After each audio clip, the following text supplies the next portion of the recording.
राधे राधे प्यारे दोस्तों। उम्मीद है कि आप सभी अच्छे होंगे।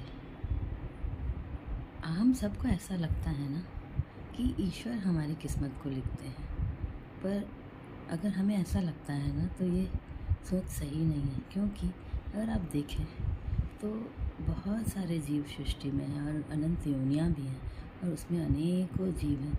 क्या आपको लगता है कि ईश्वर के पास इतना समय है कि वो आपका भाग्य लिखें? ऐसा संभव नहीं है। अगर कोई हमारी किस्मत लिखता है ना, वो हम खुद हैं।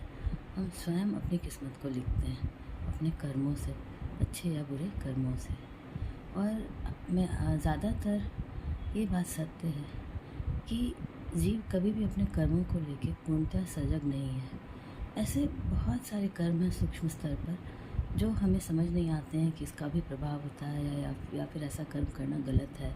जैसे हम किसी का भी मजाक उड़ा देते हैं हंसी खेल में, पर हम सबको पता है कि ऐसा नहीं करना चाहिए। अगर हम किसी का मजाक उड़ाते हैं या किसी को इस तरह के हम कमेंट बोलते हैं जो उनको तकलीफ़ पहुंचा रही है, तो ये भी एक कर्म बनता है। या फिर हम देख रहे हैं कि किसी के जीवन में कुछ अच्छा हो रहा है पर हमको वो देख के पसंद नहीं आ रहा है और हमें उससे ईर्ष्या हो रही है, तो आपको पता है ये भी एक कर्म बन रहा है।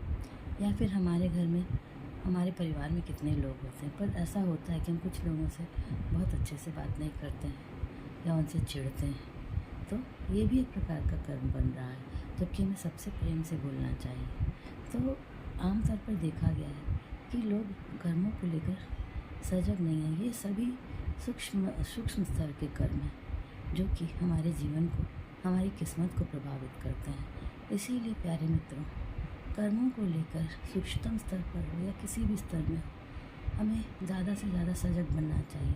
जैसे हम सबको पता है कि चोरी नहीं करनी चाहिए, लेकिन कभी कभी ऐसा होता है कि हम स्वयं वो कर्म कर बैठते हैं और सोचते हैं कि अरे जाने दो यार, क्या होगा। लेकिन जब वही हमारे साथ घटित होता है ना, तो हमें इसकी बहुत तकलीफ़ पहुंचती है। तो इसीलिए कहीं ना कहीं हमारे किए हुए सूक्ष्म स्तर पे किए हुए छोटे बड़े मानसिक किए हुए कर्म या बड़े बड़े बड़े जो है बुरे कर्म, वो हमारे जीवन को प्रभावित करते हैं और वही हमारी किस्मत को लिखते हैं। और यही सत्य है, परमात्मा हमारी किस्मत नहीं लिखते। अगर कोई हमारी किस्मत लिखता है ना, तो वो स्वयं हम खुद हैं। इसीलिए हमें जीवन में जैसा चाहिए ना, वैसे ही हमें कर्म करने चाहिए और वैसा ही हमें बनना चाहिए। अगर आपको मेरी बातें और मेरे वीडियोस पसंद आ रहे हैं ना, तो कृपया कर मेरे चैनल को लाइक करें और मेरे चैनल को सब्सक्राइब करें। Thank you.